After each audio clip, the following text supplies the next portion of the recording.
દિતવાહ વાવાઝોડાના કારણે ભારે પવન સાથે વરસાદ ફૂંકાવાની આગાહી વ્યક્ત થઈ છે। 30 નવેમ્બરે વાવાઝોડું ત્રાટકવાની સંભાવના છે, ત્યારે તંત્રને એલર્ટ અપાયું।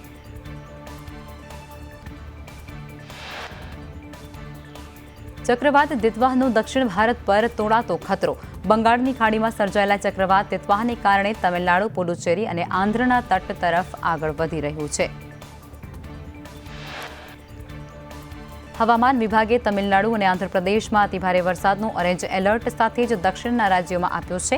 ચક્રવાત 30 નવેમ્બરની સવારે દક્ષિણ ભારતના તટો પરથી પસાર થશે।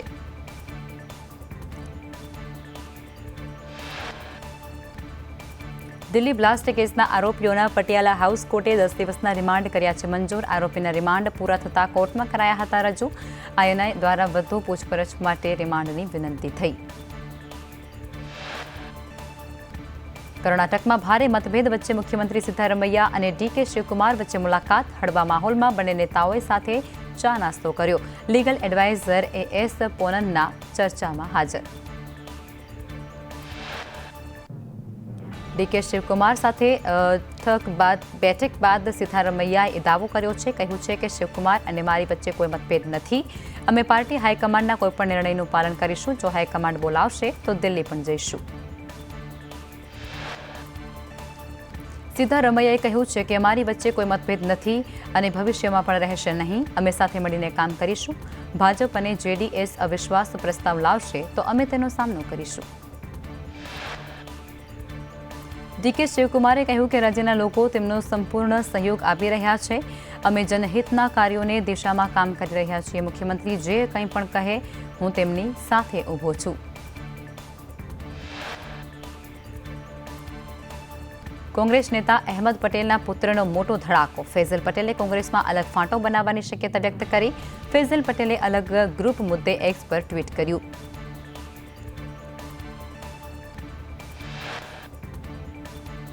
કોંગ્રેસ અને એપી નામે કોંગ્રેસમાં નવો ફાંટો બનાવતા ફૈઝલની જાહેરાત। પોતાની બહેન મુમતાઝ પટેલ પણ સાથે જોડાવાની શક્યતા કરી વ્યક્ત। મુમતાઝ પટેલે ભાઈ ફૈઝલની વાતને નકારી કાઢી। કોંગ્રેસનું અલગ ગ્રુપ બનાવવા મુદ્દે ફૈઝલ અને મુમતાઝ સામસામે આવ્યા। મુમતાઝે કહ્યું કે મારી કોઈ રાજકીય પક્ષમાં જોડાવાની યોજના નથી। મારા ભાઈના વિચારો તેમના પોતાના છે।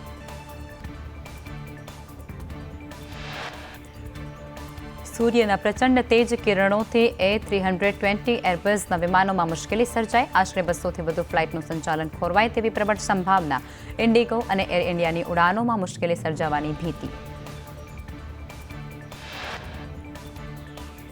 A320 વિમાનમાં ટેકનિકલ ખામી જોવા મળી છે। સૂર્યના કિરણોથી કેટલાક પ્લેનના ડેટામાં ખરાબી આવી શકે છે। ડેટાને નુકસાન પહોંચે તો વિમાનમાં કંટ્રોલ પર પણ પડી શકે છે અસર।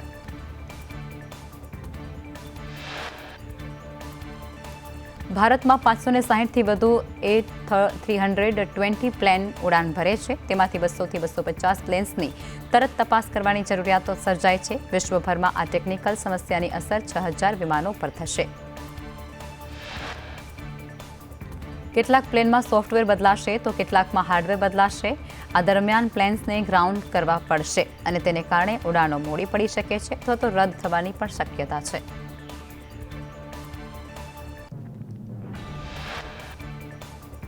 મધ્યપ્રદેશના રાયસેનમાં 6 વર્ષની બાળકી પર બળાત્કારના આરોપનું શોર્ટ એન્કાઉન્ટર કરવામાં આવ્યું છે। પોલીસે કસ્ટડીમાંથી ભાગવાનો પ્રયાસ કરતા પગમાં ગોળી મારી આરોપી સલમાનને હમીદિયા હોસ્પિટલમાં દાખલ કરાયો।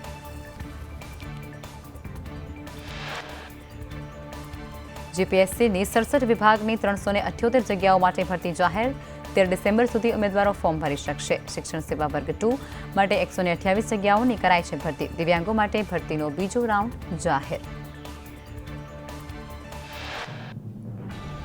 વડોદરામાં સરદાર એટ 150 અંતર્ગત યુનિટી માર્ચમાં જેપી નડ્ડાનું સંબોધન। કહ્યું કે સરદાર પટેલ આપણા રાષ્ટ્ર પુરુષ અને રાષ્ટ્રીય હીરો છે। ભારતને એક કરવાનું કામ સરદારે કર્યું।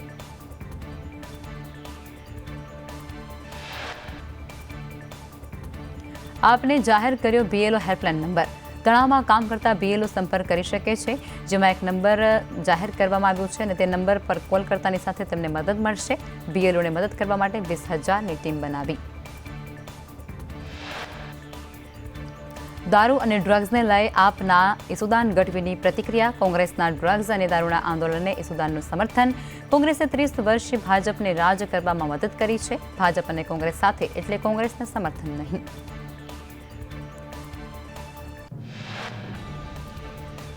રાજ્યમાં 4.44 લાખ મેટ્રિક ટન મગફળીની MSPથી ખરીદી કરવામાં આવી છે. 1.95 લાખ ખેડૂતો પાસેથી 3,230 કરોડની મગફળી ખરીદાય છે. 297 કેન્દ્રો પરથી ટેકાના ભાવે મગફળીની ખરીદી.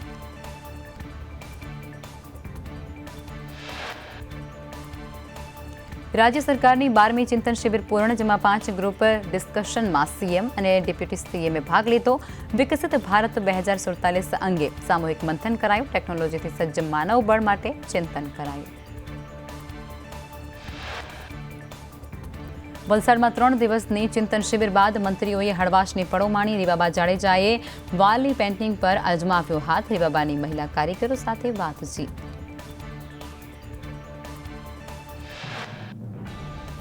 કોંગ્રેસના આક્ષેપ મુદ્દે ડેપ્યુટી સીએમ હર્ષ સંઘવીનું નિવેદન. કહ્યું, બેઠકમાં આવેલા તમામ રાજચંદ્ર આશ્રમમાં રોકાયા હતા. કોંગ્રેસ ભ્રામક વાતો ફેલાવે છે. આક્ષેપ પાયાવિહોણા ગણાવ્યા.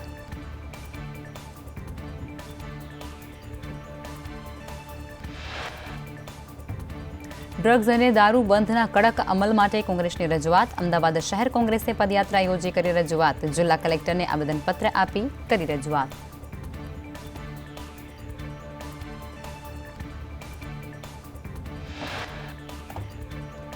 સ્થાનિક સ્વરાજ્યની ચૂંટણીમાં ઈડબ્લ્યુએસ લાગુ કરવા માટે પાટીદાર આગેવાન વરુણ પટેલે કરી છે પોસ્ટ. પોસ્ટમાં દૂધસાગર ડેરીના પ્રતિનિધિત્વનો કર્યો છે ઉલ્લેખ. ઈડબ્લ્યુએસ નહીં થાય તો પાટીદારોનું રાજકીય પતન શરૂ થશે.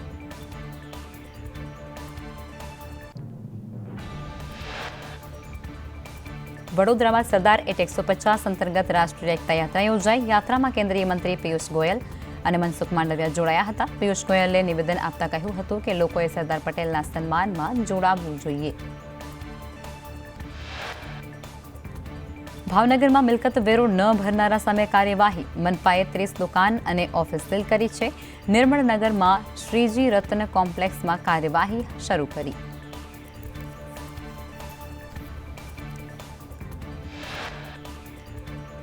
રાજ્યની 7 મેડિકલ કોલેજો પર ઈડીના દરોડા. કલોલની સ્વામિનારાયણ ઇન્સ્ટિટ્યૂટમાં તપાસ પૂર્ણ થઈ છે. દસ્તાવેજી પુરાવાઓ, લેપટોપ, સર્વર ડેટા સહિતના પુરાવા જપ્ત કરાયા છે. એનએમસી લાંચ કાંડમાં ઈડીએ 15 રાજ્યોમાં દરોડા પાડ્યા હતા.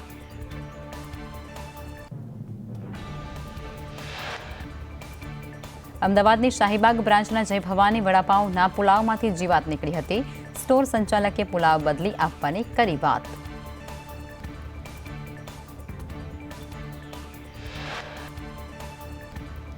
વડોદરામાં લાયસન્સ વગર પ્લાસ્ટિક ઉત્પાદન કરતી ફેક્ટરી ઝડપ પાડવામાં આવી છે. ફેક્ટરીમાં 30 માઇક્રોનની પ્લાસ્ટિકની થેલી બનતી હતી. કૃષ્ણા એન્ટરપ્રાઇઝના નિખિલ ઠક્કર સામે થઈ છે કાર્યવાહી.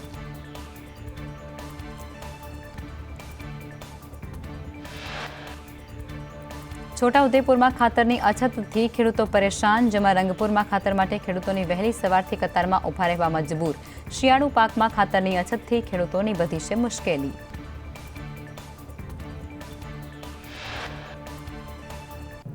સુરતમાં એક્યુઆઈ 317થી ઘટી 145 થતા કોંગ્રેસના સવાલ. એક્યુઆઈ દર્શાવતા ડિસ્પ્લે બંધ થતા અનેક સવાલ. નિયમોનું પાલન નહીં કરનાર સામે કાર્યવાહીની કરી માંગ.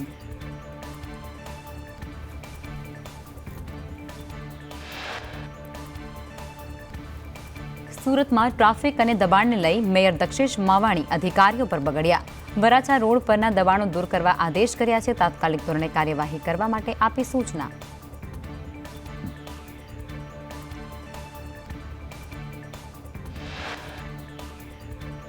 નડિયાદમાં અસામાજિક તત્વોની દાદાગીરી. લુખ્ખા તત્વોએ વેપારીને જાનથી મારી નાખવાની આપી છે ધમકી.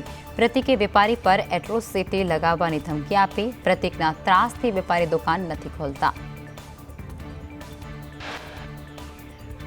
નવરચિત તાલુકા પંચાયતોમાં વહીવટદારોની નિમણૂક કરવામાં આવી છે.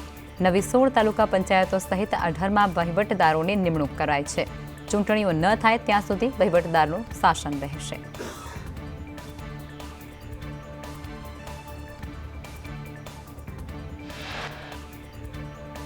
વડોદરામાં જાહેરમાં બબાલ કરનાર 7 યુવકોની પોલીસે ધરપકડ કરી. શાળામાં ભણતા બાળકો વચ્ચે ઝઘડો થયો હતો. મકરપુરામાં જાહેર માર્ગ પર બોલાચાલી કરી હતી. મારામારી કરનાર 7 યુવકોને પોલીસે માફી મંગાવી.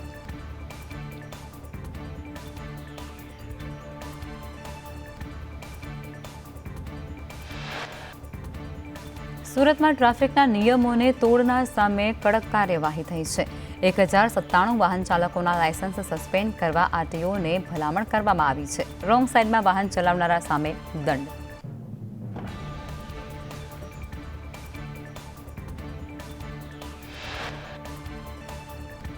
રાજકોટ શહેર જિલ્લામાં એસઆઈઆરની કામગીરી ચાલુ છે, જેમાં ફોર્મ ભરવા અને પરત લેવા માટે કલેક્ટરે અનોખો પ્રયાસ કર્યો. ઢોલ વગાડી લોકોને જાગૃત કરવા માટે કલેક્ટરનો પ્રયાસ. અત્યાર સુધી એસઆઈઆરની કામગીરી 86% પહોંચી.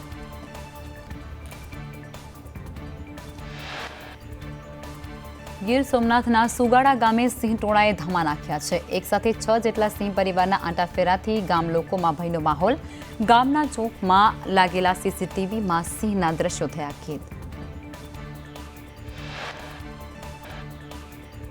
અમદાવાદમાં આરોપી અસલી નોટમાં નકલી નોટ મૂકી અને ખરીદી કરતો હતો. 500ના દરની 166 નકલી નોટો પોલીસે કબજે કરી છે. મોબાઈલની ખરીદી કરી સસ્તા ભાવે વેચતો હતો. બિહારથી આરોપી અમદાવાદ પહોંચ્યો હતો.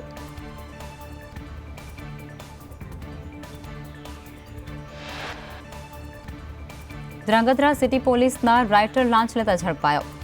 માંગીલાલ પઢિયાર 30,000ની લાંચ લેતા ઝડપાયો. જૂના કેસમાં મદદ માટે 30,000ની માંગી હતી લાંચ.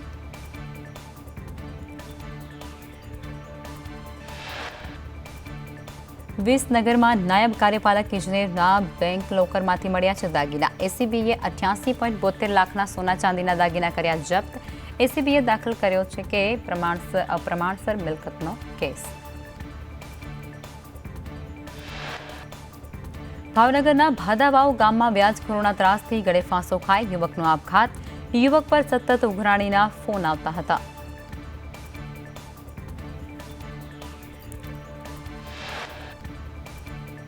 સુરતમાં વિદ્યાર્થીનીને બદનામ કરવાનો શિક્ષકનું કાવતરું, જેમાં તેની ધરપકડ થઈ છે. શિક્ષકે ફેક એકાઉન્ટ બનાવી વિદ્યાર્થીનીના ફોટા અપલોડ કર્યા હતા.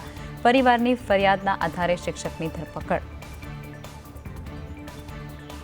લાજપોર જેલમાં બંધ નારાયણ સાંઈની કરતૂત, જેમાં ખુલીના દરવાજામાં ચુંબકથી મોબાઈલ છુપાવ્યો હતો. નારાયણ સાંઈને ઇનહેરલમાં સિમ કાર્ડ છુપાવ્યું હતું. આ સાથે જ નારાયણ સાંઈએ મોબાઈલમાં પાસવર્ડ પણ સેટ કર્યો હતો.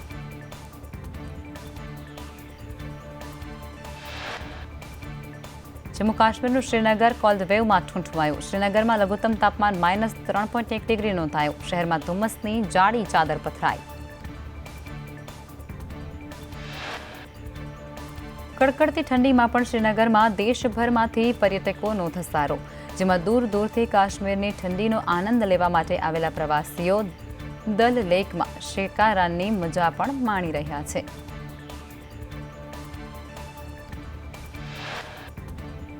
રાજ્યમાં ઠંડીના ચમકારાની હવામાન વિભાગની છે આગાહી. ઉત્તર પૂર્વના પવન ફૂંકાવાની શરૂઆત થતાં 24 કલાકમાં તાપમાન ઘટશે. અમદાવાદમાં લઘુત્તમ તાપમાન 19 ડિગ્રી અને ગાંધીનગરનું લઘુત્તમ તાપમાન 18 ડિગ્રી રહેશે. રાજકોટમાં એર ક્વોલિટી ઇન્ડેક્સ 274ને પાર પહોંચ્યો છે. જુદા જુદા વિસ્તારોમાં એક્યુઆઈમાં તફાવત જોવા મળ્યો. કાલાવડ રોડ પર એક્યુઆઈ સૌથી વધુ 274 નોંધાયો. સેન્ટ્રલ ઝોનમાં એક્યુઆઈ 257, તો જામ ટાવરમાં એક્યુઆઈ 240, સોરઠિયાવાડમાં એક્યુઆઈ 256 પર પહોંચ્યો.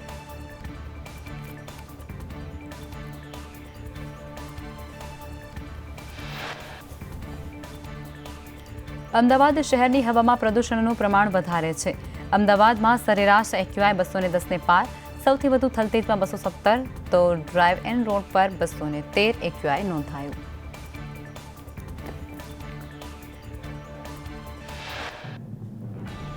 સુરત શહેરમાં છેલ્લા 5 દિવસથી હવામાં પ્રદૂષણમાં વધારો થયો છે. શહેરનો એક્યુઆઈ 337ની આસપાસ નોંધાયો છે. લોકોને આંખમાં બળતરા, શ્વાસ લેવામાં તકલીફ પડી રહી છે. લિંબાયત, સચિન અને પાંડેસરામાં હવા સૌથી વધુ પ્રદૂષિત.